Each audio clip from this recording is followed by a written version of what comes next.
Bonjour et bienvenue sur le podcast Explore Japon, le podcast qui explore le Japon sous toutes ses coutures. Des conseils voyages, de la culture ou bien de la vie de tous les jours en passant par l'apprentissage du japonais, partons ensemble une fois par semaine pour ce magnifique pays qu'est le Japon.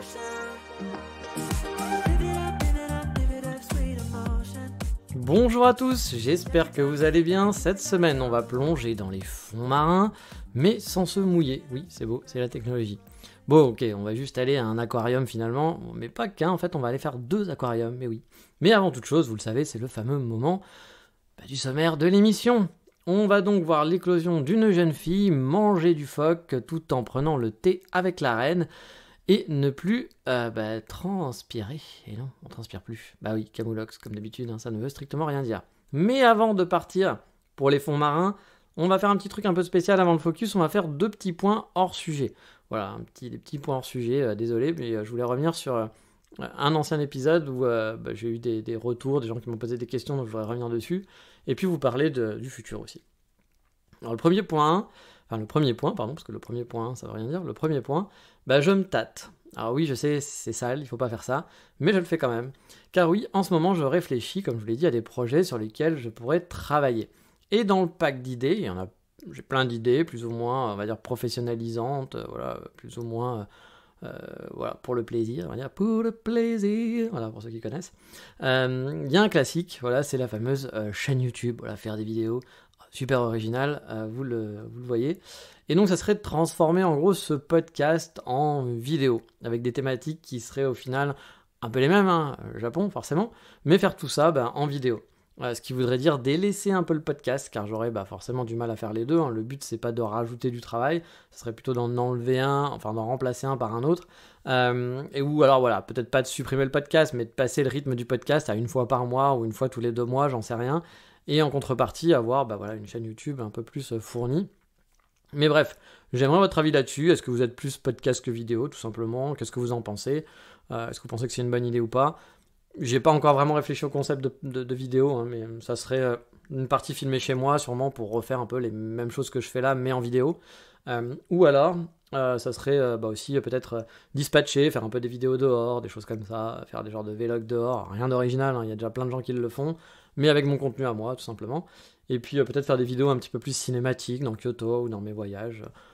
J'aimerais peut-être m'y mettre, mais je sais pas encore. Hein. Vraiment, c'est très très flou, donc je voudrais avoir votre avis là-dessus. Qu'est-ce que vous pensez d'une chaîne YouTube, sachant que c'est pas une chaîne YouTube plus le podcast, non, c'est une chaîne YouTube, mais du coup le podcast en ferait les frais, et il y en aurait un petit peu moins souvent, bon, sachant que j'ai déjà fait 170 épisodes sur le podcast, et que refaire des vidéos me permettrait de revenir sur des vieux sujets, et de les remettre un peu à jour. Donc là, j'ai pas envie forcément de le faire en podcast, mais effectivement, de reprendre un peu des sujets, voyages, sur lesquels j'avais déjà parlé, et puis de les remettre un peu à jour avec mes nouvelles connaissances, ou avec les nouveautés, bien entendu. Bon voilà, je sais pas trop, hein, je suis pas encore dessus, je vous dis pas que c'est le projet que je veux faire, etc. C'est pas un projet non plus professionnel où j'aimerais que ça me rapporte de l'argent, parce que faire des vidéos YouTube, je pense qu'il y a peu de chances que ça me rapporte de l'argent, surtout que je vais pas être un gaijin au Japon qui va aller sur tous les blogs et faire hey, tu me connais, salut, ça va, ah, je te kiffe, hein, avec des robots qui vous envoient plein de messages et qui commandent tout, etc. Parce que c'est pas du tout mon état d'esprit. Donc voilà, je pense que ma chaîne YouTube sera très, très peu visionnée et visitée, donc c'est pas ça qui va me faire de l'argent. En tout cas un projet professionnel, on va dire. Mais voilà, je me dis pourquoi pas, ça changerait un petit peu du podcast, où le podcast ça fait quand même 3 ans, on va arriver à la 4e saison bientôt. Donc est-ce que je change un petit peu le format, mais sachant que les vidéos c'est plus de travail aussi que le podcast, donc je ne sais pas trop, et donc j'aimerais avoir vos retours, si vous pouvez discuter avec moi, ça me fait plaisir. Et aussi, n'oubliez pas, hein, toujours pour faire plaisir, n'hésitez pas à laisser des avis et des commentaires sur Apple Podcast, sur vos plateformes habituelles. C'est ce qui permet de faire connaître le podcast, blablabla, vous connaissez la chanson, c'est bête, mais c'est comme ça. Un des points aussi, moi, qui m'a toujours ennuyé dans le podcast, c'est le manque d'interactivité. Vous savez, vous êtes sur plein de podcasts, il y a même des gens qui téléchargent le podcast et qui l'écoutent directement sans passer par une appli, qui téléchargent l'audio. Et c'est vrai que contrairement à des plateformes comme YouTube ou autres, vous allez pouvoir avoir des commentaires, les gens qui répondent, pouvoir avoir un peu d'interaction, répondre aux gens, etc. Alors que là, le podcast, finalement, je poste des épisodes, j'ai pas de retour derrière, je sais pas si les gens ont aimé, ont pas aimé, j'ai pas d'interaction derrière. Il y a des gens qui vont me parler après sur Instagram, etc., qui vont m'envoyer des messages, mais souvent c'est très disparate comparé à quand on a une vraie plateforme, et ça c'est toujours un truc que j'ai jamais compris, pourquoi les plateformes de podcast, pourquoi il n'y a pas une plateforme de podcast qui n'a pas lancé une vraie belle plateforme communautaire où on a plein d'objets pour pouvoir discuter avec sa communauté, avoir les gens qui viennent, proposer des sondages, je sais pas quoi, des choses comme ça, proposer d'autres choses.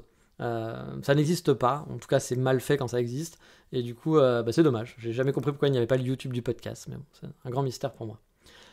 Mais bref, voilà, j'aimerais votre avis là-dessus. Donc qu'est-ce que vous en pensez d'avoir c'est la transformation de ce podcast plutôt en chaîne YouTube, garder peut-être encore une fois, comme je vous le dis, un épisode par mois, quelque chose comme ça, qui sera peut-être différent, peut-être un peu plus du 36-15 ma vie, ou j'en sais rien, quelque chose comme ça. Garder le podcast quand même. Puis les anciens épisodes ne seront pas supprimés, bien entendu. Mais voilà, je voulais avoir votre avis là-dessus. Et le point numéro 2, c'est pour revenir sur un épisode, l'épisode où je vous avais parlé de l'hôpital. Car certains me l'ont demandé, car après cet épisode où je vous avais parlé justement de l'hôpital au Japon et de mon problème que j'avais eu, c'est vrai que je vous ai pas fait de retour sur la suite, sur comment ça s'était passé. Eh bien, on va corriger ça tout de suite, car je sais qu'il y en a qui m'ont demandé ça. Alors, mon premier passage, donc après mon premier passage, pardon, où j'y suis allé, donc que je vous avais raconté, j'ai dû retourner 2 autres fois à l'hôpital. La première fois, c'était une semaine plus tard, pour voir si les antibiotiques avaient fait effet. Et puis ensuite, j'ai dû retourner 2 semaines après ce rendez-vous pour un dernier rendez-vous. La deuxième fois, donc, quand la deuxième fois où j'y suis allé, j'ai refait le process que j'avais fait la première fois quasiment, sans le toucher rectal, etc. C'était juste pipi dans un petit gobelet, j'ai vu un médecin, puis pipi dans un autre gobelet, cette fois-ci antibactérien, donc là, comme la première fois on m'avait demandé. Là, on m'avait annoncé que finalement, comme je l'avais dit, que c'était pas grand-chose et que j'avais pas de MST, etc., que c'était pas grave, finalement, en fait, j'avais une MST, voilà. Mais je vous rassure, hein, rien de bien grave. A priori, c'était une MST assez bénigne, assez habituelle, qui se soigne très bien. Il m'avait même annoncé ce jour-là que, après ma première analyse, celle dans le petit gobelet de café, qui était plutôt bonne, qui avait quasi plus de bactéries cette fois. Donc voilà, c'était a priori une MST, mais pas très grave. En plus, cette fois-ci, j'étais accompagné d'une amie qui parle japonais, ça a fluidifié le process. Puis en plus, je connaissais déjà un peu mieux comment ça marche. Donc du coup, ça allait, je ne vais pas dire vite, parce que ça prend du temps à chaque fois, mais c'était beaucoup plus simple. Ils avaient même prévu cette fois une interprète à mon arrivée. Alors pas à mon arrivée tout de suite, c'est-à-dire que quand je suis arrivé dans le service, il y a une infirmière qui est venue me voir pour me dire est-ce que vous avez besoin d'une interprète, etc. en anglais. Mais bon, il y avait mon ami, donc du coup, on ne l'a pas utilisé, il n'y en a pas eu besoin pour ce coup-ci, mais j'ai trouvé que du coup, c'était un peu mieux que la première fois où cette fois, ils me connaissaient, ils avaient prévu la chose. Mon rendez-vous était acté, donc ils ont pu se caler et préparer, donc comme quoi, c'est quand même bien organisé. Cette fois-ci, ils ne m'ont pas fait payer, donc la deuxième fois, ils ne m'ont pas fait payer l'hôpital. Alors non pas que c'était gratuit, mais ils m'ont dit de payer la prochaine fois. J'ai été assez surpris. Mais en plus, le truc, c'est qu'il faut quand même faire la queue pour aller à la comptabilité en quelque sorte, donc pour vous dire que vous êtes passé puis qu'ils vous donnent des papiers, ou que si vous avez besoin de médicaments, ce qui n'était pas le cas, qu'ils vous donnent une ordonnance. Donc j'ai dû faire cette queue qui est quand même assez longue, sans devoir après payer, donc c'est un peu dommage, parce que du coup on fait un peu la queue pour rien en quelque sorte, et cette queue est quand même très très longue. Vous savez, je vous l'avais dit, quand je suis arrivé la première fois aussi, j'avais dû faire la queue pour préparer mon dossier. Là, j'ai pas eu besoin cette deuxième fois. Je suis juste allé à une borne, j'ai mis ma carte de club et j'ai pu imprimer mon rendez-vous avec toutes les infos, le fameux papier dont je vous avais parlé, où il y avait un numéro, un code barre, etc. Donc j'ai pu faire tout ça, où il y a toutes les informations. Donc ça, j'ai pas eu besoin de faire la queue. Mais ça a pris tout de même du temps, parce que mon rendez-vous était plus tard, vers 11h30 je crois, 11h30 midi. Et je me suis retrouvé finalement dans une combo entre les deux. La combo entre les gens qui venaient sans rendez-vous le matin, je vous ai dit, les sans rendez-vous c'est avant 11h. Donc forcément ça décale, il y a des gens qui sont arrivés juste avant 11h je pense, et qui sont encore là. Et puis forcément, ceux qui arrivent tôt le matin, plus vous avancez dans la journée, plus les rendez-vous sont décalés je suppose. Donc voilà, il y a tous ces gens qui sont sans rendez-vous, plus les gens comme moi qui arrivent vers 11h30, qui eux ont un rendez-vous précis, avec une heure, sauf que vous n'avez pas forcément le passer au rendez-vous précis, parce que y a des gens avant vous qui étaient là sans rendez-vous, donc ça décale un petit peu. Du coup, c'était quand même un petit peu long, et la problématique aussi, c'est que la fameuse queue à la compta, comme je vous l'ai dit, ça a duré bien 20-30 minutes, voire peut-être un peu plus même. C'est vraiment le point noir, je trouve, de cet hôpital. Même si tout est bien huilé, je trouve que ça manque de caisse à la compta, en quelque sorte, comparé au nombre de clients qui sont là à ce moment-là. Même si ça avance vite au final, ça traîne pas, mais c'est juste, il y a peut-être pas assez d'effectifs, je dirais, pour ça, et du coup la queue est vraiment même impressionnante, elle fait quasiment toute la longueur de l'hôpital, puis en 2-3 rangées, et l'hôpital est très grand, donc c'est vraiment quand vous arrivez, vous faites « Oh là là, putain, on n'a pas fini ». Bon, finalement ça va quand même assez vite par rapport à la taille de la queue, mais c'est quand même un petit peu long pour au final, en plus rien, parce que souvent ils prennent vos papiers, je sais pas, ils doivent scanner un truc, ou ils doivent juste valider. Je sais pas ce qu'ils font exactement. Je pense qu'ils rentrent vos informations pour la compta, mais ça prend 30 secondes sur place. Moi, à chaque fois, ça a pris 30 secondes, 2 minutes grand max, et vous faites 35 minutes de queue pour 2 minutes. C'est un peu chiant. Puis surtout que derrière, je n'avais pas besoin de payer, donc je m'étais dit, bon, bah voilà, c'est un peu dommage de faire ça pour rien finalement, quoi. Et la troisième fois, donc j'y suis donc retourné. Là, c'était le même processus, mais cette fois, j'avais pas à faire pipi dans un bocal. On a juste attendu, alors j'ai pas le souvenir, mais au moins 30 minutes, je pense, pour voir un docteur, pour me dire que finalement, tout allait bien. Ça a duré moins d'1 minute. Alors j'ai envie de dire tout ça pour ça. À la fin, j'étais un peu déçu en me disant, putain, je reviens là, va falloir repayer, refaire la queue, machin, etc. Finalement, je vais rester 2 heures à l'hôpital, ou peut-être 1 heure et demie, juste pour 2 minutes où on me dise, c'est bon. Bah, t'aurais pu me faire un mail, quoi. Honnêtement, voilà, vous m'envoyez un fax, c'est le Japon. Bon, je l'aurais jamais reçu parce que j'ai pas de fax, mais voilà, on se dit, venir pour ça, ouais, pas trop d'intérêt. Parce que, bah voilà, comme je le dis, il a fallu se taper encore une queue interminable, qui était un peu moins grosse que la deuxième fois, mais bon, il y avait quand même du monde, pour aller cette fois payer à la borne. Et là aussi, il a fallu attendre à la borne pour payer, parce que vous faites la queue à la compta, et une fois que la compta c'est fini, vous allez juste à côté où il y a les bornes de paiement. Et les 2 premières fois, la première fois il n'y avait pas trop de monde parce que j'étais arrivé sans rendez-vous, donc je pense que je suis parti avant que les deux se croisent, les sans rendez-vous et les rendez-vous, on va dire. Et là, c'est la deuxième fois, là j'étais en plein dans le croisement, là j'étais un peu plus décalé, donc je pense que j'étais moins dans ce croisement-là, mais il y avait du monde, voilà, vous faites du queue à la compta, et après vous devez refaire encore la queue pour le paiement, et ça prend un petit peu de temps. Je sais pas, on a dû attendre un quart d'heure, je pense, ouais, un bon quart d'heure à mon avis, pour pouvoir juste payer à la borne. Donc c'est vrai que c'est de l'attente. Je vais pas dire de l'attente inutile, mais ouais, c'est un peu longué. Voilà, on pourrait faire ça en ligne ou faire les deux en un d'un coup. Par exemple, à la compta, quand on a la compta, si par exemple, juste après la compta, il y avait je sais pas, que chaque compta avait une borne de paiement, là, on fait la compta, on se déplace, on passe tout de suite au paiement, puis on n'a pas à attendre au paiement. Alors que là, du coup, tout est décalé. Bon, je suppose qu'ils n'ont pas le choix, mais c'est vrai que c'est un peu long. Voilà, c'est un petit peu long, c'est un peu agaçant. Puis surtout quand vous venez pour qu'on vous dise juste en 30 secondes, c'est bon. Ok, merci, mais voilà, attendre 2 heures pour que quelqu'un vous dise c'est bon, c'est un peu agaçant. Mais bon, encore une fois, c'est pas non plus la fin du monde. Voilà. C'est une fois, heureusement, vous n'allez pas tout le temps à l'hôpital. Enfin, j'espère pour vous que vous n'allez pas tout le temps. Donc voilà, c'était pas trop la fin du monde pour ça. Puis aussi, j'ai eu une bonne surprise par contre, c'est que je m'attendais à une facture plus de 4000 yens finalement, voire 8000 yens. Et j'en ai eu que pour 1200 yens pour les 2 consultations que j'ai pas payées. Parce que rappelez-vous, j'ai payé la première. La première, elle m'avait coûté 9500 yens. Mais il y avait 5500 yens de frais d'inscription. Donc finalement, la consultation avait dû me coûter 4000, 4500 yens. Donc là, je savais que j'avais fait moins de choses. C'est-à-dire que j'ai pas eu le toucher rectal, j'ai pas eu l'échographie, etc. Mais bon, c'est juste ce truc-là que j'ai eu en moins. Le reste, c'était à peu près pareil, sauf la deuxième fois où j'ai pas eu à faire pipi. Donc je m'attendais quand même à payer 4000 yens, ou voire un peu plus, quoi. Et finalement, bonne surprise, pour les 2 rendez-vous, j'en ai eu que pour 1200 yens. Alors sachant que dans ces 1200 yens, il y a déjà l'argent qui a été... comme pour la sécurité sociale en France, il y a 70% ou 80% qui est prise en charge, donc ça c'est avec la prise en charge, ça m'a coûté que 1200 yens. Donc au total j'en ai eu pour 10 000 yens si vous voulez, pour les 3 rendez-vous. 10 000 yens c'est un peu moins de 100 € on va dire, ouais, ça 80 € ou 90 €, ça dépend des taux de change dans ces jours-là. Donc voilà, non, même beaucoup moins, ça doit être dans les 80-70, un truc dans le genre. Donc voilà, j'en ai pour ce prix-là à peu près, sachant que la moitié finalement du prix, c'était pour l'inscription. Voilà, pour les 3 rendez-vous, c'est surtout l'inscription qui m'a coûté la moitié du prix. Et aussi, du coup, je vais en profiter pour répondre à Guillaume qui tient le podcast Immigré au Japon et que je vous invite à écouter. Je vous en avais déjà parlé dans les podcasts sympathiques sur le Japon à écouter, qui a un format qui est très différent du mien. Lui va faire un épisode par mois environ, et puis c'est vraiment genre sur sa vie en général, sur des sujets qui l'ont intéressé en ce moment, un peu des news, de l'actualité, des trucs qui se passent. Donc c'est plutôt sympa à écouter parce que c'est différent, puis c'est quelqu'un qui habite au Japon depuis très longtemps, donc voilà, il a des choses intéressantes à raconter, puis il a une expérience qui est plus grande aussi. Puis j'ai une vie qui est différente aussi, voilà, tout simplement. Moi, j'écoute pas beaucoup de podcasts sur le Japon, je dois l'avouer, parce que souvent il y a des gens qui m'envoient des vidéos en disant « Ah, t'as vu la vidéo de Louis-san, la vidéo de machin ?» Mais moi, je connais pas ces gens-là et je regarde pas ça. Et les peu de fois où j'ai regardé, j'avoue, ça m'a pas très intéressé, parce que je trouve que c'est souvent trop orienté touriste. Et moi, je suis plus un touriste au Japon. Je dis pas que c'est mal, mais moi, je suis plus un touriste au Japon, donc bon... qu'on me montre, regarde les Pikachu, les nouveaux Pokémon, regarde le ramen Pikachu.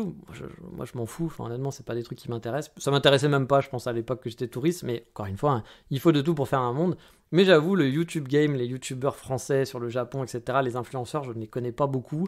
Il y en a que je connais de nom, Il y en a que j'ai essayé de regarder 2-3 vidéos, mais j'ai trouvé ça particulièrement chiant.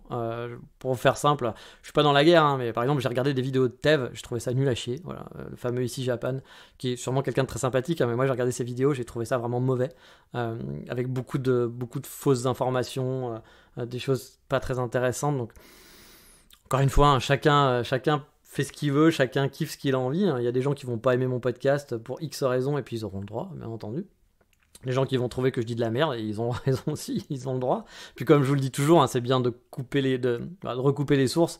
Par exemple, de ne pas prendre pour argent comptant tout ce que je raconte. Moi, par exemple, mon expérience sur le Japon, je vous ai expliqué comment ça s'est... sur l'hôpital au Japon, je vous ai expliqué comment je l'ai ressenti. Mais ça ne veut pas dire que c'est la vérité, c'est quelque chose que j'ai ressenti moi. Il y a sûrement des approximations, des choses qui sont pas vraies même dans ce que j'ai raconté, parce que j'ai mal compris les choses. Donc c'est pour ça que c'est toujours bien de recouper les informations. Et justement, Guillaume, qui écoute aussi mon podcast, moi j'écoute le sien, ça fait un des rares que j'écoute, voilà, il m'a un peu répondu en quelque sorte. Est-ce qu'on va faire un clash entre podcasters? Non, moi j'en suis pas du tout dans ces trucs-là, je m'en branle complètement. Non, mais il a répondu parce qu'il comprenait pas, de ce que j'ai compris, hein, il comprenait pas pourquoi je disais que l'hôpital au Japon, c'était compliqué comparé à la France, et que c'était très compliqué, que lui trouvait que c'était quand même assez similaire. Alors je me suis peut-être mal exprimé, hein, j'ai pas trouvé ça compliqué dans le sens de la démarche, même si à vrai dire je suis jamais allé dans un hôpital en France, à part quand j'étais petit, je suis allé pour une appendicite, c'est tout. Sinon j'ai jamais eu besoin d'être hospitalisé pour autre chose, donc j'ai pas vraiment de point de comparaison. Je suis jamais allé aux urgences parce que j'ai eu un problème, ou parce que mon enfant a eu un problème, ou je sais pas quoi, j'ai pas d'enfant. Donc voilà, j'ai jamais eu besoin de faire ça. Mais moi, quand je parlais de complexité, c'est plus une complexité qui était due à la langue. Il y a une procédure qui va être inhabituelle en tant qu'étranger. Je savais pas comment ça fonctionnait. Je savais pas qui aller voir. Ça aurait pu être exactement la même chose qu'en France, mais vous êtes dans un autre pays, donc vous savez pas. Donc est-ce qu'il faut voir un médecin généraliste? Comment ça marche? Même en France, j'aurais eu sûrement la même réflexion, parce que comme je suis pas souvent allé chez le médecin en France, je sais pas exactement comment ça se passe. Par exemple, si demain en France on me dit tiens, faut que tu ailles voir un urologue, je sais pas si je dois aller voir un généraliste ou si je peux aller voir un urologue directement. Je sais pas si les urologues c'est à l'hôpital ou s'il y a des cabinets d'urologie en France. Voilà, c'est plein de choses comme ça que je connais pas spécialement non plus en France, donc j'aurais peut-être eu la même réflexion en disant voilà, c'est un peu compliqué.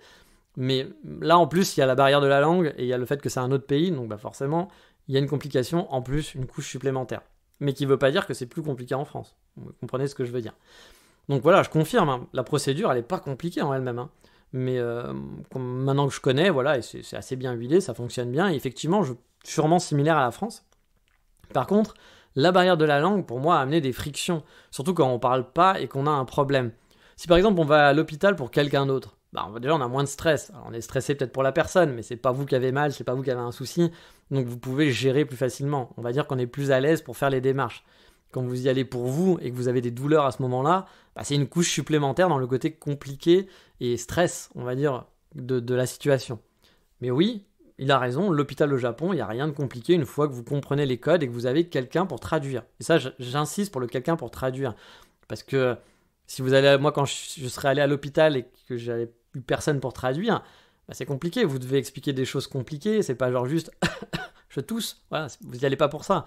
Vous y allez parce que vous avez du sperme marron et que vous avez des picotements et que vous avez mal aux couilles, vous avez une douleur aux couilles. Il faut expliquer où est la douleur exactement. Même déjà, parfois en France, on va me dire t'as mal à l'aine, je suis incapable de te situer où est l'aine. Alors oui, je suis un peu con, mais j'ai pas eu de cours de biologie quasiment. Moi, mes profs de biologie ont tout le temps été malades, donc la biologie, j'avoue, au collège ou au lycée, j'en ai pas fait beaucoup.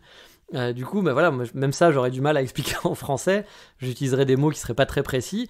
Imaginez en japonais. En japonais, c'est encore plus compliqué, même en anglais, parce que mon anglais n'est pas parfait. Donc, le problème de la langue, pour moi, est quand même, c'est la complexité par rapport à si vous allez à l'hôpital en France, tout simplement.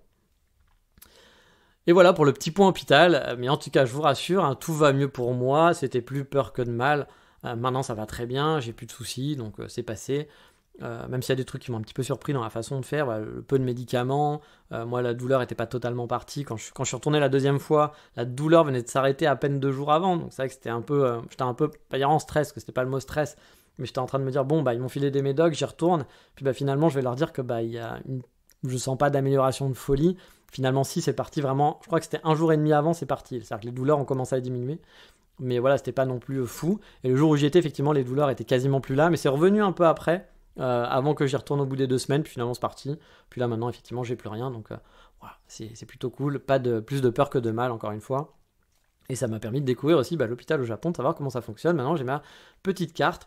Oui, un truc aussi que j'avais dit, je ne savais pas pour les médecins traitants. Là, j'ai pu discuter un peu avec une amie, etc.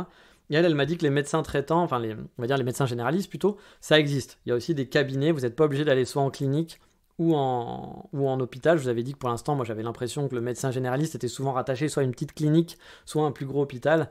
Mais il y a aussi des médecins généralistes tout seuls, ça existe, voilà, qu'on peut voir. Et effectivement, pour éviter de payer les 5000 yens, eh bien, c'est ce médecin qui va finalement vous orienter vers un hôpital, parce que lui, il n'a pas la capacité à vous soigner sur ce point-là. Et du coup, c'est là où vous n'aurez pas besoin de payer, parce que vous aurez votre lettre de référence. Après, je ne sais pas comment ça se passe. Je ne sais pas si on a sa lettre de référence. Est-ce que maintenant, on a le dossier dans l'hôpital et que du coup, on n'a jamais à payer ? Peut-être. Ou est-ce que c'est juste pour ce coup-là et que la fois d'après, si vous devez retourner à l'hôpital, genre au bout de 6 mois parce que vous avez autre chose, vous êtes obligé de repasser par le médecin généraliste qui va vous refaire une référence pour vous envoyer dans tel ou tel lieu. Ça, je sais pas. Je sais pas comment ça fonctionne. Parce que dans ces cas-là, j'ai envie de vous dire, s'il faut payer à chaque fois le généraliste, je sais pas combien ça coûte, mais finalement, alors peut-être que c'est moins cher, mais voilà, si vous devez payer à chaque fois le généraliste pour qu'il vous renvoie avec une référence, là, moi maintenant, je suis tranquille. Alors attention, il y a un truc qu'il faut savoir aussi, je sais pas exactement comment ça marche au niveau de l'hôpital, mais je vous dis que je suis tranquille, j'ai ma carte de membre, donc en tant que dans cet hôpital-là, c'est-à-dire que si je vais dans un autre hôpital parce que je me dis non mais c'est plus près, j'ai la flemme, machin et tout, ça a l'air mieux, il faudra que je repaye aussi ces 5000 yens et quelques. Là, sachant qu'on avait vu aussi avec mon ami qu'à partir de septembre, ils augmentaient les tarifs, ça passait de 5500 à 7500, oui c'est la crise partout, donc voilà, 2000 yens de plus à payer pour faire partie du club, comme je racontais. Mais le truc que j'ai cru comprendre, c'est que cette carte de club n'est pas valide à vie. C'est-à-dire que si là, j'y suis allé à l'hôpital, si tout va bien pendant 5 ans et que je retourne dans cet hôpital, il faudra que je repaye. Ou que je passe par un généraliste qui me fasse nanana, vous avez compris le délire. Mais c'est pas vous faites partie du club, ça y est, c'est payé, c'est bon, c'est tranquille, vous n'avez plus jamais à payer ce truc-là. A priori, je crois qu'au bout de 6 mois pour certains hôpitaux, voire 1 an pour d'autres, si vous n'êtes pas retourné à l'hôpital au bout de 6 mois ou au bout d'1 an, vous serez obligé de repayer encore ces frais de service. J'avoue que c'est un peu abusé, je trouve que c'est peut-être normal encore une fois, mais j'avoue comme ça, avec mon esprit habituel, français, etc., où on a quand même un service, des services sociaux qui sont quand même très bien faits, là de se dire on est obligé de repayer pour revenir, parce que je reviens au bout d'1 an, voilà, vous me connaissez, vous avez mon dossier, pourquoi il y a besoin de remettre à jour mon dossier, de repayer 40 €, parce que c'est à peu près 40-30 € quoi. Bon, j'ai un peu l'impression de me faire, on va dire, voilà.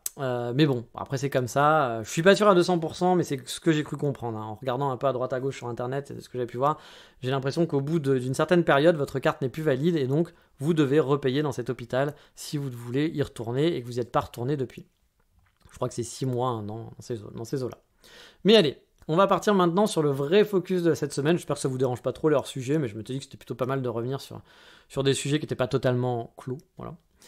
Donc on va revenir maintenant sur les poissons. Oui, cette semaine c'est les poissons le focus, car oui, j'ai visité dernièrement 2 aquariums, l'aquarium d'Osaka et celui de Kyoto. Bon, celui d'Osaka, je le connaissais déjà, je l'avais fait en 2018, mais ma Megumi kiffant les aquariums, j'ai dû me faire la tournée à nouveau. Et bon, il faut dire que quand il pleut, si vous êtes un touriste, ça peut être un bon programme, surtout sur Kyoto, où il n'y a pas tant de choses que ça à faire en intérieur en général, comparé à des grosses villes comme Tokyo ou Kyoto. Je dis pas qu'il n'y a rien à faire, il y a quelques musées, mais souvent les musées au Japon sont assez nuls. Enfin, moi je trouve que les musées... Je suis pas très musée déjà à la base, mais je trouve que les musées au Japon sont pas très intéressants, ils sont souvent très petits. C'est des trucs que vous faites en 10 minutes. Par rapport à la France ou à d'autres pays, où les musées sont assez grandioses, etc., c'est vrai que les rares musées que j'ai fait, j'étais souvent déçu, en me disant, pas qu'ils étaient nuls dans le contenu, mais qu'il n'y en avait pas pour son argent en fait. Voilà, c'est que l'après-midi au musée au Japon, j'ai pas l'impression que ça existe. C'est plus la demi-heure au musée ou l'heure au musée, grand max. Voilà. Donc il y en a sûrement des très gros musées très sympas, voilà, où vous pouvez passer du temps, mais dans l'ensemble, il y a plein de musées qui sont quand même, je trouve, un peu cheapos. Voilà. Donc à Kyoto, il y a des choses à faire en intérieur, mais pas tant que ça. Voilà. Et du coup, l'aquarium, c'est quelque chose que vous pouvez mettre si vous tapez 2 jours de pluie, puis que vous avez fait les galeries marchandes, vous avez fait un peu tout, puis que vous n'avez pas envie de vous balader avec votre parapluie. Pourquoi pas faire l'aquarium à Kyoto? Les 2 aquariums, ils sont très différents dans leur style et dans leur approche. Celui d'Osaka est beaucoup plus grand, et c'est plus un très gros bassin, si vous voulez, autour duquel vous allez descendre tout autour, petit à petit, vous allez tourner autour et descendre, voilà, en suivant ce bassin central, qui est vraiment central, et vous allez avoir d'autres va dire, bassin aquarium sur les autres côtés. Mais le principal bassin, c'est ce gros bassin que vous allez tourner tout autour pendant votre visite. Il est plus grand, plus massif. Mais voilà, c'est un concept de gros bassin et vous tournez autour. Alors que celui de Kyoto est plus petit, mais plus ludique, je trouve. Avec des espaces qui vont être un peu plus originaux. Il y a un spectacle de dauphins aussi dans un amphithéâtre. Vous pouvez passer sous l'aquarium des phoques, par exemple. Il y a un genre d'espace où vous allez devoir vous baisser et vous allez pouvoir avoir un genre de... Vous allez pouvoir vous relever, être au milieu de l'aquarium, en gros, de la piscine, où vous avez les phoques qui se baignent, etc. Donc, c'est pas grand-chose, mais c'est un petit côté ludique marrant. Vous allez aussi pouvoir voir une armée de pingouins sous l'eau avec une caméra qui va vous montrer ce qui se passe au-dessus. Donc vous allez pouvoir voir quand ils sont sous l'eau, mais aussi voir ce qui se passe au-dessus dans la caméra.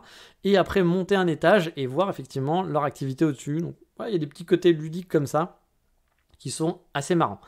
Alors je sais pas lequel je préfère car les deux sont vraiment très différents, je trouve.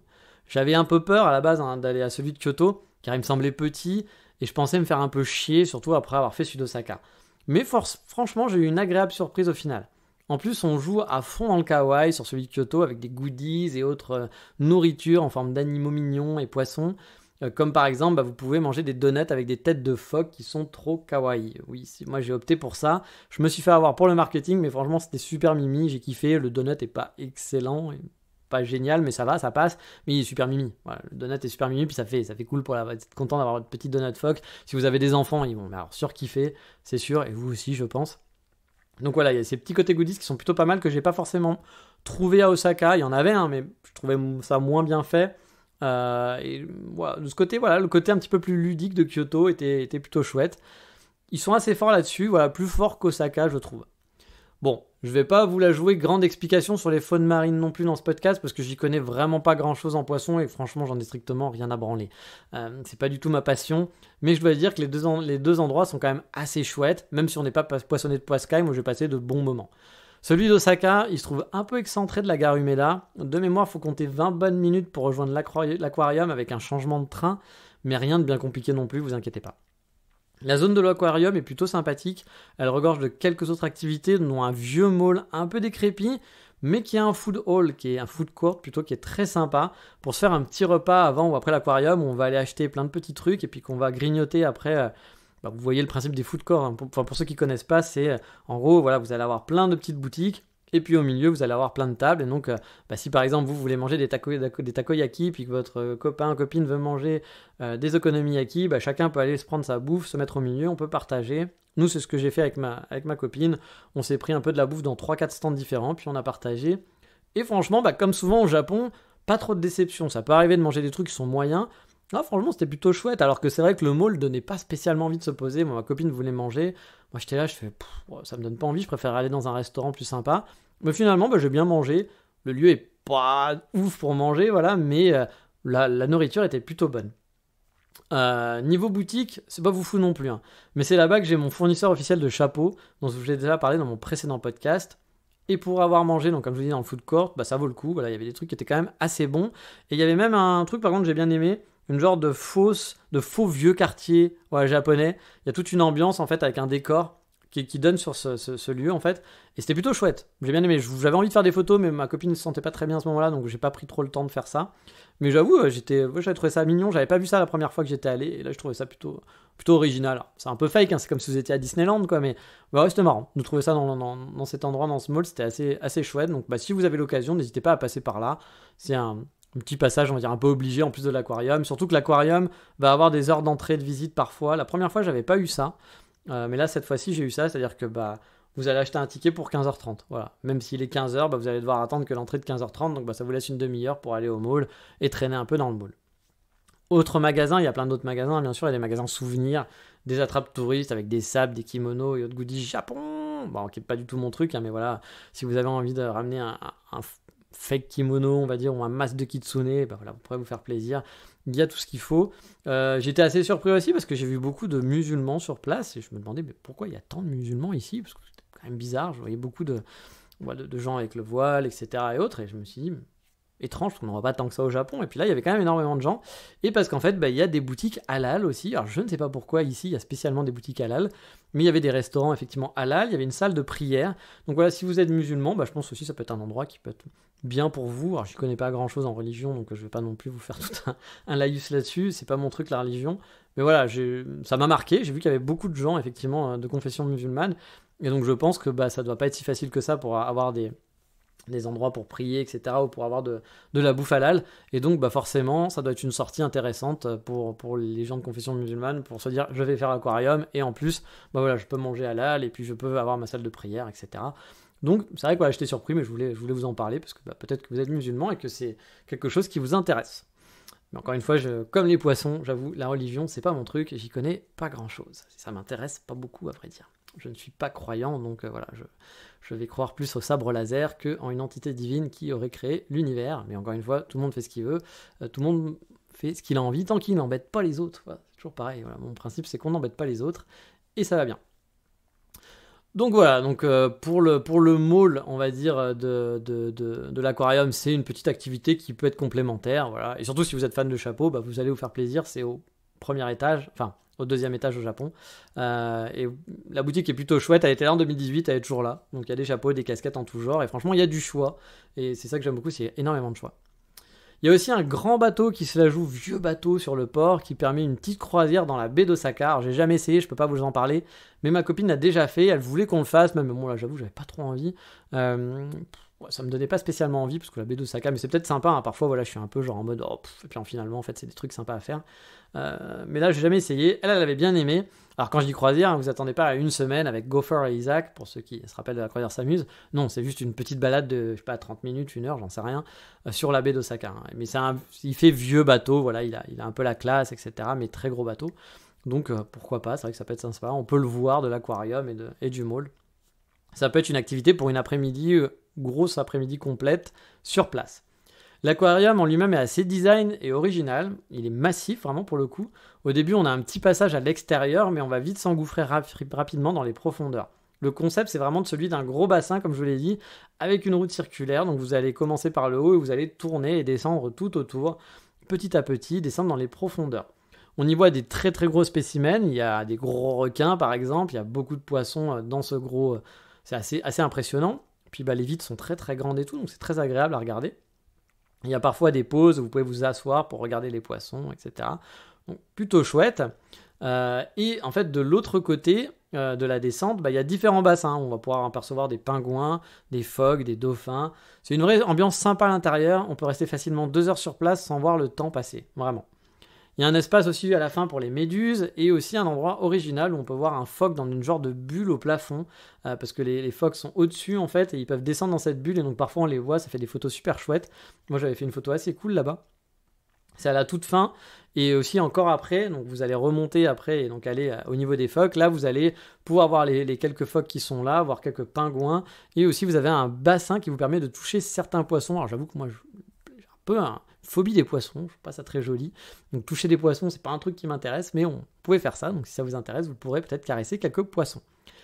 Donc comme je vous le dis, il y a moyen vraiment de faire le centre commercial, le bateau et l'aquarium dans une bonne après-midi, bien sympathique sur place. Si vous savez pas trop quoi faire, c'est pas forcément quelque chose que je vous dirais de faire en vacances au Japon. C'est-à-dire que si vous êtes pour la première fois au Japon pendant 2 semaines ou 1 mois, allez pas faire l'aquarium d'Osaka, ça n'a pas d'intérêt, c'est pas un truc spécial Japon. Alors peut-être que les fans de poissons vont dire mais si, parce que l'aquarium d'Osaka, il a le Prexico Classopus, qui est le poisson le plus machin, alors, j'en sais rien peut-être, mais comme ça, en lambda, ça n'a pas d'intérêt. Il y a 75 milliards de trucs à faire à Osaka qui sont 10 000 fois plus intéressantes. Mais s'il pleut, et que vraiment c'est la pluie, que vous savez pas quoi faire, pourquoi pas. Alors après, à Osaka, il y a quand même beaucoup de shotengai. À Osaka, vous pouvez marcher des heures et des heures dans des marchés couverts, traverser la ville sans jamais prendre la pluie. Donc c'est pour ça qu'à Osaka, c'est pas forcément non plus le conseil que je donnerais, c'est plus si vous revenez, si vous êtes là longtemps, si vous êtes en PVT, que vous êtes étudiant, que vous habitez là. L'aquarium d'Osaka, c'est quand même une sortie qui est quand même assez chouette. Mais par contre, pour celui de Kyoto, là par contre, il y a moins de gros shotengai, etc. à Kyoto. Là, ça peut être peut-être un peu plus en mode touriste si vous avez rien à faire, un endroit où vous pouvez aller en cas de grosse pluie.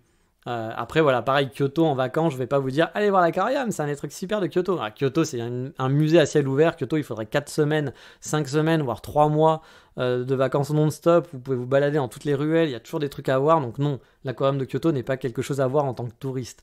Mais s'il pleut, ça peut être un bon point de dépannage, voilà, tout simplement. Celui de Kyoto, il se trouve pas très loin de la gare de la Kyoto Station, peut-être à 15 minutes à pied environ. Il y a aussi différents bus qui peuvent vous y amener du centre ou bien de la gare même. C'est assez rapide de s'y rendre. L'aquarium, en fait, se trouve dans un parc. C'est le genre de parc où on va venir jouer au foot avec ses potes ou faire un petit pique-nique en famille ou jouer avec ses gosses. Voilà, vous voyez le genre de parc. Hein. C'est pas un joli parc de balade avec le pont japonais, les photos. Non, c'est vraiment un parc pour y aller avec des potes et se poser, boire des bières, être tranquille, tout simplement. Enfin, je dis boire des bières, mais je sais même pas si on doit pouvoir boire des bières dehors. Je ne connais pas la législation, si on a le droit vraiment de boire des bières. J'ai déjà vu plein de gens boire des bières dehors, donc oui, on doit pouvoir. L'aquarium est vraiment l'attraction phare du coin. Il n'y a pas grand chose à faire. C'est pas comme l'autre où il y a un mall, etc. Là, tout autour du parc, il n'y a pas grand chose à part ce parc. Il y a aussi les anciens tramways de Kyoto, enfin des rames du tramway plutôt. Il y avait un tramway à Kyoto qui n'est plus d'activité. Donc là, vous allez pouvoir trouver des rames. Ils les ont transformées par exemple en information center pour les touristes. Ou bien il y a un genre de mini-café où il y a des boutiques de souvenirs. Il y en a même juste un qui est là pour les photos. Vous pouvez monter dedans et vous installer et faire des photos et d'être comme si vous étiez dans le vieux tramway de Kyoto, donc c'est marrant. L'aquarium de Kyoto, donc comme je vous disais, est beaucoup moins massif. Mais il a plus de charme pour moi, je trouve à l'intérieur, il est plus sympa. Ici, on va passer d'espace en espace, il y a des espaces intérieurs, des espaces extérieurs, des endroits pour manger, un petit parc même à l'étage, il y a un vrai petit parc dans l'aquarium. Comme je vous le disais, je trouve beaucoup plus ludique au final. Mais j'aurais du mal à vous dire lequel a ma préférence. Les deux sont vraiment très différents à faire. Je suis clairement pas un spécialiste des aquariums, donc j'ai pas vraiment d'éléments de comparaison non plus par rapport à d'autres aquariums en France, par exemple, ou dans le monde. Mais pour ma part, en tout cas, j'ai passé un bon moment à chaque fois. Mais après, je peux pas vous dire que oui, c'est un aquarium à faire pour les fans d'aquarium, parce que peut-être que finalement, ils sont très très nuls comparés à la majorité des aquariums. Mais vu que moi, j'en ai pas fait beaucoup dans ma vie, je vais en faire 2 ou 3 grand max. Je me rappelle en avoir fait un à Paris au Trocadéro. Je pense que celui d'Osaka était plus sympa. Voilà, il était un peu dans le même genre, il était un peu plus sympa. Voilà. Et celui de Kyoto est très différent. Voilà. Alors nous, on n'a pas pu voir le spectacle de dauphins parce que la femelle était enceinte, mais par contre, on a profité, comme je vous le dis, des donuts en tête de phoque, et moi j'ai trouvé que c'était vachement cool, c'est super mignon. Je mettrai les photos sur le Patreon. J'ai bien aimé aussi évoluer d'espace en espace, ça change que d'être dans l'aquarium sombre tout le temps, par exemple à Osaka, où là vous êtes vraiment dans un aquarium sombre, donc c'est le noir, le bleu, voilà, etc. Là, c'est dehors, c'est parfois en sous-sol, etc. Donc ça change, c'est assez cool. J'ai bien aimé, donc voilà, aussi il y a toute une partie sur les salamandres, donc qui sont assez dégueulasses les salamandres, c'est pas très joli. Hein. Il y a peut-être des gens qui vont dire c'est kawaii. Ils arrivent à en faire des pluches kawaii hein, quand même, bon, c'est le Japon, mais j'avoue, bon là les salamandres, c'est le premier contact que vous avez, faites qu'est-ce que c'est que ça, on les voit pas forcément même au départ, c'est assez rigolo. Mais parce qu'il y a des salamandres dans la Kamogawa. En tout cas, les deux sont des options que je conseille, encore une fois, en cas de pluie. Voilà. Mais par contre, encore une fois, si vous êtes en vacances et qu'il fait beau, non, n'y allez pas. Il y a des trucs vachement plus sympas à faire que d'aller dans des aquariums. Donc voilà, les salamandres aussi, j'ai l'impression que c'était un peu la mascotte de celle de Kyoto. C'est très rigolo parce qu'ils font des peluches où on peut mettre les mains dedans dans les salamandres. Les Japonais aiment bien dormir avec des... Enfin, les Japonais, pensez pas que quand je dis ça, j'ai l'impression là de faire justement Louis-san. Je suis désolé hein, pour Louis-san, je connais pas ses vidéos, mais j'ai l'impression de faire youtubeur vous disant oui, les Japonais ils dorment tous avec en mettant avec des peluches parce que comme ça quand ils sont enchevelés, non pas ça, mais c'est vrai que les Japonais aiment bien le kawaii, et là j'ai vu beaucoup de Japonais qui étaient fans de pouvoir mettre les mains, même ma copine, hein, de mettre les mains dans la bouche de la salamandre. On peut enfoncer son bras entièrement et donc dormir comme ça sur son bras, et vous dormez sur un nounours. Ma copine m'a expliqué qu'elle dormait souvent comme ça, de cette position-là, et que du coup elle était fan de ce truc-là. Bon après la salamandre c'est pas très joli quand même, hein, donc je t'ai dit oui, alors, dormir avec une salamandre dans le lit, je suis pas sûr. C'est une fausse, hein, c'est une peluche. On va pas dormir avec une vraie salamandre, bien sûr, vous l'avez compris. Mais voilà, c'est assez marrant. Vous avez bien sûr le passage dans les deux aquariums. Vous avez le sacro-saint passage, mais ça c'est partout dans le monde, mais encore plus au Japon, parce qu'au Japon, il faut dépenser son argent, c'est important le consumérisme.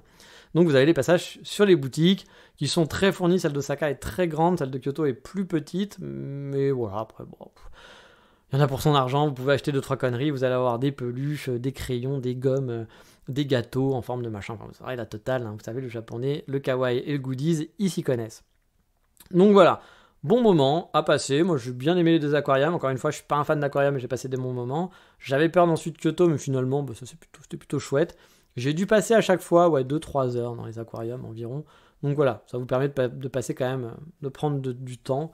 Sachant que j'ai pas pris du temps de faire plein de photos dedans non plus, mais là c'était plus regarder chaque bassin, vous regardez 5 minutes chaque bassin, puis vous passez à l'autre. Les deux sont chouettes et sont très différents. Mais allez, il est temps de passer, vous le savez maintenant, vous avez l'habitude, on a repris les podcasts normaux, donc on va passer à l'insta de la semaine. Nous on va suivre une japonaise qui est vraiment fan de France. Allez, c'est parti.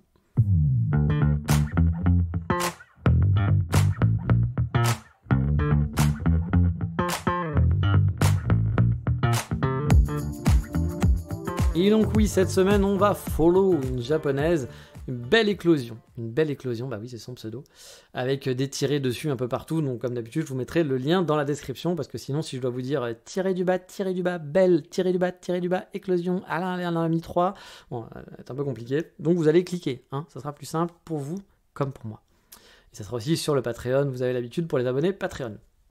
C'est une japonaise qui parle français et qui adore la France et Paris particulièrement. Elle habite en Allemagne, alors, je dis pas de bêtises, depuis quelques temps. Avec elle, vous attendez pas du tout à des photos Japon, des temples, des kawaii et tout, parce que elle est pas là-bas, elle est chez nous, en Europe. Mais vous allez plutôt découvrir l'Europe, comme une japonaise qui va voyager en Europe. Et vous le savez, en Europe, on a plein de pays différents, c'est très facile de voyager et d'avoir des environnements différents. On a quand même de la chance de pouvoir bouger facilement et d'avoir surtout des pays, moi qui étais un petit peu nomade en Europe, puis vous sûrement qui avez fait des voyages en Europe, c'est quand même cool de pouvoir aller en Italie, en Espagne, au Royaume-Uni, en Autriche, en Hongrie, en Norvège, en Allemagne, il y a quand même plein de choses différentes à visiter, plein de pays, plein de villes. Donc voilà, elle est un peu dans ce trip-là.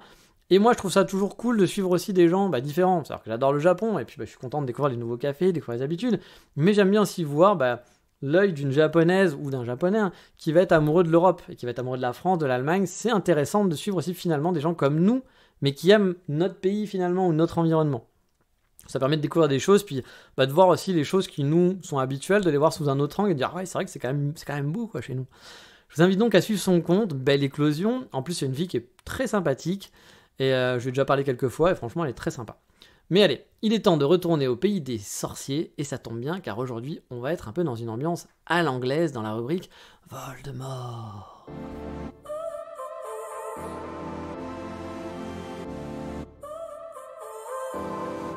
So now you're here again, knocking at my door. Car oui, cette semaine, on va retourner dans mon pays de cœur, parce que je suis footballeur, et vous savez, un footballeur, quand il change de club, ça a toujours été son club de cœur. Voilà. Il a eu 45 clubs de cœur dans sa carrière, mais c'est son club de cœur. Et bien moi, c'est ma ville de cœur, Wakayama. Bon non, Wakayama, honnêtement, c'est pas une ville nulle, mais c'est franchement pas la ville où j'irai habiter, parce qu'on se fait un peu chier, voilà, soyons honnêtes, c'est pas une ville, c'est une petite ville. Il y a des gens qui adorent les petites villes, Moi, j'avoue, les petites villes, je suis un citadin, donc j'ai besoin quand même d'une grande ville. Donc voilà, moi, Kyoto, ça va, Osaka, j'aime pas trop, vous savez, mais bon, ça pourrait aller. Osaka, je serais quand même content. Fukuoka, j'aimais beaucoup. Tokyo, j'adore, voilà. Donc, mais habiter dans une ville comme Wakayama, Okayama, ou je sais pas, ou des trucs qui finissent toujours par ma, c'est moins mon truc. Mais bon, j'ai l'occasion d'y aller régulièrement, car ma copine habite là-bas. Et j'ai découvert un nouvel endroit, un café pour être précis, qui fait aussi des crêpes, des panini, des cheesecakes et autres pâtisseries en tout genre. Bon, je vous préviens tout de suite, on va pas là-bas pour la qualité des pâtisseries, et encore moins pour la qualité du café. Ouais. Bon, les gâteaux, ils sont corrects, ils sont très bons, mais c'est pas... Voilà, quand on va comparer avec Ventoto, je vous en ai déjà parlé, je suis un fan inconditionnel, je pourrais porter leurs t-shirts s'ils avaient des t-shirts, je pourrais vendre mon âme à Ventoto s'ils me donnaient des gâteaux tous les jours. Forcément, c'est rude, voilà. Mais, encore une fois, leurs gâteaux sont corrects. Non, là-bas, on va aller dans ce café pour le lieu principalement parce qu'il est vraiment très beau. Déjà, d'extérieur, le lieu est vraiment très atypique. Il fait l'angle d'une petite ruelle. On est vraiment dans un quartier tranquille résidentiel dans le centre de Wakayama, mais Wakayama, en général, c'est tranquille, parce qu'il n'y a pas énormément de gens qui se baladent dans Wakayama. On est à 15 minutes de la gare à pied, la gare Wakayama Station. Donc, c'est pas central non plus, mais ça reste central d'une zone qui est censée être une zone vivante, avec un Shotengai. J'y suis allé. Je sais pas si c'était parce que c'était lundi, mais honnêtement, ça ressemblait plus au Shotengai en fin de vie et au quartier en fin de vie qu'en quartier vivant. C'est vrai qu'ils sont loin de la gare, c'est dans le centre de Wakayama, c'est loin des deux gares, et vous savez que les Japonais, ils aiment vivre autour de la gare, d'avoir tout le quartier qui est vivant. Et là, du coup, je pense que c'était l'ancien centre-ville qui se meurt un peu, et c'est un peu tristoun. Il y a encore des nouveaux commerces qui ont l'air d'ouvrir et de tenir, mais c'est vrai que ce genre de Shotengai, c'est un peu triste parce que c'est mignon, ça a beaucoup de charme, mais on sent que c'est en train de mourir. Voilà. Alors là, c'est pas du tout dans le Shotengai, mais c'est pas très loin du Shotengai. Une petite rue. Et donc à l'extérieur, vraiment la déco, les couleurs, les petites fenêtres, il y a des petits bancs comme s'il y avait un arrêt de bus à la campagne. C'est super mignon. Je mettrai des photos sur le Patreon pour les abonnés de Patreon. Et puis tiens, ça fait longtemps. Allez, ça fait longtemps qu'on n'a pas fait la promo Patreon. Vous le savez, j'ai un Patreon. Alors Patreon, c'est quoi ? C'est un espace qui permet de soutenir le podcast. Vous savez, le podcast, il est gratuit. Il y a des pubs de temps en temps qui tournent, mais c'est pas moi qui les gère. Ça me rapporte pas beaucoup d'argent, les pubs, hein, vraiment pas. Ça paye à peine mes frais, c'est-à-dire que le Patreon et les pubs payent à peine les frais que j'ai pour le podcast, hein, que ce soit en hébergement et puis pour payer les chansons et tout, parce que bah oui, moi je paye les droits, je prends pas des trucs gratos à l'arrache sans payer les gens. Donc voilà, je paye tout ça. Et donc le Patreon, bah, ça permet de soutenir le podcast. Vous pouvez mettre 2€, vous pouvez mettre plus. Et dessus, il y a des petits bonus qui sont pas exceptionnels. Et je m'en excuse, même pour les gens qui sont sur Patreon, parce que c'est vrai que je mets pas énormément de bonus dessus. Mais vous allez avoir des photos en plus. Vous pouvez écouter le podcast sans pub aussi. Voilà, si vous avez souvent des pubs, bah, vous pouvez écouter le podcast sans pub dessus. Il est mis aussi un jour à l'avance. Donc voilà, le podcast est souvent publié le dimanche. Là, il est souvent mis le samedi. Et vous allez avoir des photos et des liens complémentaires. Par exemple, bah, quand je vous parle de cet endroit, bah, je vais mettre le Google Maps et tout, etc. Alors bien sûr, vous pouvez le chercher par vous-même. Hein. C'est pour ça qu'encore une fois, c'est pas un contenu premium et un contenu gratuit pour les autres. C'est vraiment pour soutenir le podcast. Donc voilà, si vous voulez soutenir et que vous pouvez, donc c'est par mois, vous pouvez arrêter votre abonnement quand vous voulez. Voilà, si vous voulez soutenir le podcast, il suffit d'aller sur le Patreon. Et le Patreon, il y a l'adresse à chaque fois dans l'épisode. Et sinon, je crois que c'est Explore Japon ou Explore-Japon, donc patreon.com/explore-japon. Voilà, vous pouvez donner. Et donc, bah, sur le Patreon, je mettrai quelques petites photos de ce café que j'ai pris, donc de l'extérieur et de l'intérieur. Alors, la café, comme je vous dis, on y va donc pour la déco. Voilà, vraiment, c'est vraiment le point phare de ce café. C'est un petit café qui est au design atypique et en face, ils ont leur bakery qui était fermée quand je suis fermé, donc leur pâtisserie. Je sais pas si elle est juste là pour la cuisine du café finalement, si elle va faire les gâteaux pour le café ou si elle est ouverte aussi pour le takeaway habituellement. Et le café là dont je vous parle, on y va donc pour la déco, hein, bien sûr. C'est ce qui m'a attiré même en arrivant à l'intérieur et en regardant les photos. Parce qu'en arrivant à l'intérieur, on a un escalier un peu abrupt pour s'installer à l'étage. C'est vraiment l'étage qui est intéressant. C'est l'étage qui est le vrai cachet du bâtiment. Alors là, pas d'ambiance Japon. Hein. Ouais, vous n'êtes pas du tout dans l'ambiance Japon, mais plus dans l'ambiance salon de thé anglaise. Vous voyez, une genre de série Harry Potter. À part Harry Potter, je dis pas qu'il y a des trucs de sorciers, hein, mais vous voyez, vraiment à l'anglaise, avec les trucs un peu rococo. Il y a des grosses chaises que vous imaginez très bien dans le palais de la reine, par exemple, avec de la moumoute, des vieux luminaires, le côté un peu tapis moumoute, de la déco, ça va vraiment travailler. Il y a des mini fenêtres qui ont vraiment un charme fou. Quand vous les voyez, que vous êtes un peu photographe, vous vous dites « Ah mon Dieu, il faut que j'aille faire des photos là-bas » parce que c'est vraiment super mignon. Chaque fenêtre peut être entrouverte et c'est des mi-fenêtres. Voilà, c'est des fenêtres qui ont des formats assez marrantes. Ouais, ce ne sont pas des fenêtres habituelles, des mi-fenêtres. Et devant chaque fenêtre, il y a une genre de tablette ronde. Pareil à l'ancienne un peu à l'anglaise, etc. Ou ce qu'on pourrait avoir chez nous, chez votre grand-mère, etc. Qui fait très européen, avec des gros fauteuils pour se poser. C'est le lieu idéal en tant que salon de thé, je trouve. En plus, on donne sur la rue avec ces petites fenêtres, et donc il y a le petit spectacle de rue, ce petit croisement, où il y a un peu d'activité, pas beaucoup, mais un petit peu, qui fait vraiment le Japon qu'on aime. C'est calme, vous allez voir les écoliers passer avec leur vélo, vous allez voir les travailleurs aller bouffer dans le resto du Don qui avait l'air vraiment très bien. Ma copine, elle était à bloc en disant « Il faut qu'on aille manger un udon, il faut qu'on aille manger... » Bon, on venait de manger, déjà faire un petit déjeuner, plus on mangeait dans ce café. Moi, j'étais là, je peux pas faire un repas maintenant, c'est pas possible. Donc, elle était un peu déçue. J'ai dit « La prochaine fois, ok. » Et c'est vrai qu'il y avait beaucoup de gens qui allaient là-bas. Il y avait des gens qui prenaient ce restaurant en photo. Donc, je sais pas s'il est connu. Mais il y avait des travailleurs, des choses comme ça. Il y avait la queue. Et voilà, il y avait ce petit spectacle de rue qui était franchement super bien à travers cette lucarne. Parce que c'est une vraie lucarne. Avec votre ambiance, votre petit plateau et votre lucarne. C'était mais génialissime. Moi, j'ai adoré. Rien d'extraordinaire, mais j'ai vraiment adoré ce coin. Le lieu il est atypique, j'aurais pu rester des heures sur place avec mon laptop, je sais pas si on a le droit, mais il y avait des prises, mais je sais pas si on peut être avec un laptop, ou simplement à bouquiner, ou vraiment à papoter entre amis, c'est le lieu parfait. Même si pourtant c'est pas vraiment le genre de coffee shop, moi vous savez je suis plus coffee shop de hipster, un peu moderne, que j'apprécie habituellement. Alors là on n'est pas du tout dans cette ambiance-là. Et puis vous êtes en train de vous dire, ok il est mignon, mais avec le nom ça serait quand même plus sympa de pouvoir le retrouver. C'est pas un truc que je donne juste pour les abonnés Patreon parce qu'ils ont payé, non, voilà, je le donne à tout le monde. Ça s'appelle Kobato Parlor, c'est à Wakayama, et donc par contre pour les abonnés Patreon vous aurez les liens et les photos comme je l'ai dit que j'ai prises sur place. Le jour où j'y suis allé, j'ai pas pu tester les crêpes, car vous connaissez le syndrome des crêpes au Japon, ce fameux mystère que personne ne connaît, encore plus mystérieux que les triangles des Bermudes. On pouvait les commander qu'à partir de 14h. Alors pourquoi ? Tout le reste était commandable avant, mais les crêpes c'est 14h, pas avant. Voilà. Et je suppose qu'après 18h, pas de crêpes, parce que vous savez, la règle des crêpes après 18h, c'est comme les Gremlins après minuit. J'ai jamais compris ce délire, mais bon voilà, donc pas de crêpes cette fois-ci, mais on testera les crêpes la prochaine fois.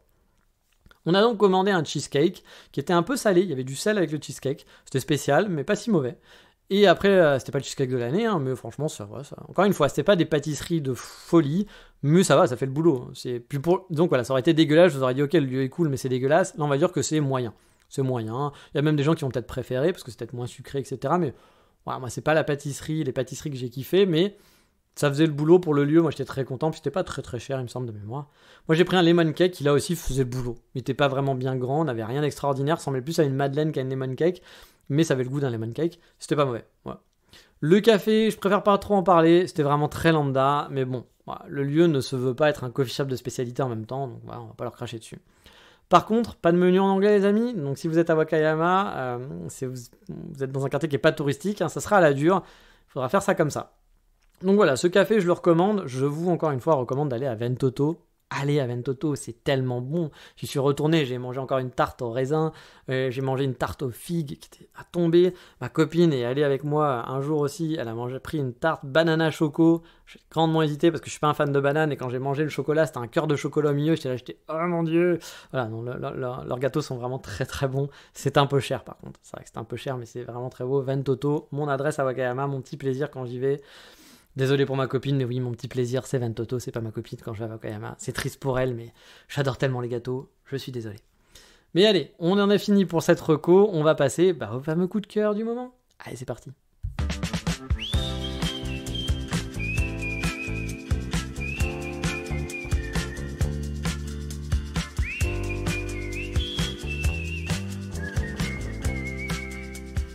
Ceux qui ne connaissent pas trop le podcast, vous savez qu'à la fin du podcast, je vous donne toujours un petit coup de cœur qui n'est pas forcément lié au Japon, qui peut être lié au Japon, mais pas forcément.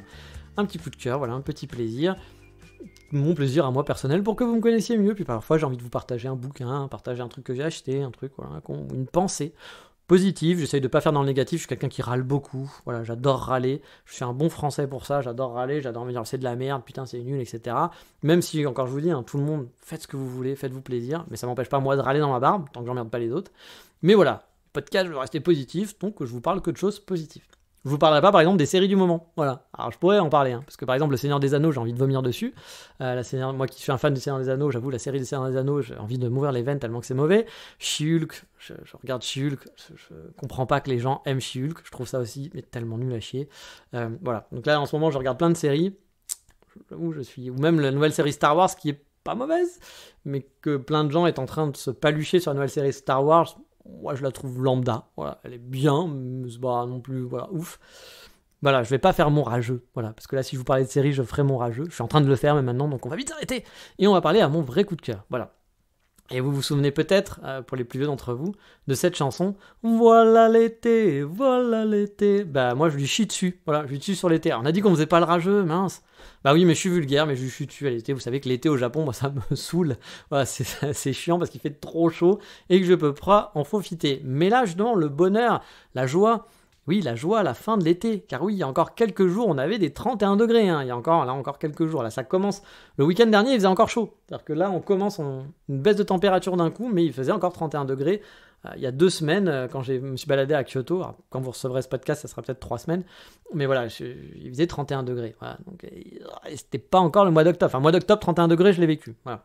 Mais ça y est, l'été commence à être vraiment fini, puis même 31 degrés, ça reste gérable, on peut se balader. C'est pas les 46 degrés à l'ombre, quoi. On va enfin pouvoir aussi porter des vestes. Et oui, et surtout, fini. Bye bye. Salut. Ciao. Matane. Non, pas mataner, va te faire foutre. La transpi, plus de transpi, j'en veux plus de transpi. Voilà. Donc pendant plusieurs mois, je vais arrêter de transpirer, et ça, c'est cool. Je vais pouvoir reprendre surtout les balades dominicales, c'est ça mon plaisir. Je les ai déjà repris, hein. J'ai fait un petit shopping tour à Osaka il y a quelques semaines. J'ai repris mes balades dans Kyoto aussi, comme je vous disais, il y a quelques week-ends.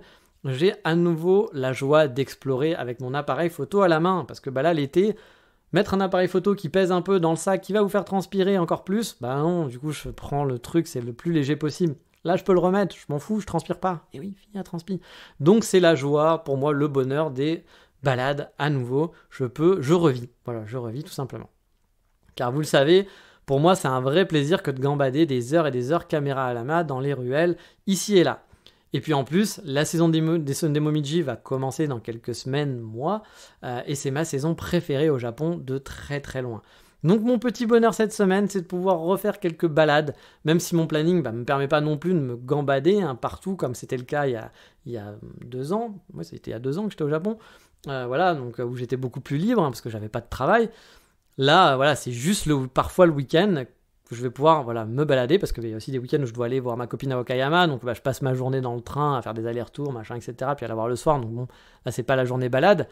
Mais j'avoue que retourner me perdre dans des ruelles sans but bien précis, juste observer, photographier, sentir ce grand plaisir qui me remplit, je vous en ai déjà parlé, ce plaisir que j'ai de me balader dans des endroits où il se passe rien, mais où ça sent le Japon, ça transpire, non ça transpire pas le Japon, ça sent le Japon, juste on transpire pas, ça sent le Japon, ça me remplit vraiment de joie à nouveau et c'est vraiment un gros bonheur pour moi, c'est vraiment mon kiff, mon bonheur à moi, donc quel plus grand plaisir pour moi que d'en parler dans les plaisirs, dans le petit coup de cœur de la semaine, parce que pour moi c'est vraiment le coup de cœur de pouvoir me balader encore là pendant j'ai plusieurs mois où je vais pouvoir kiffer et c'est cool.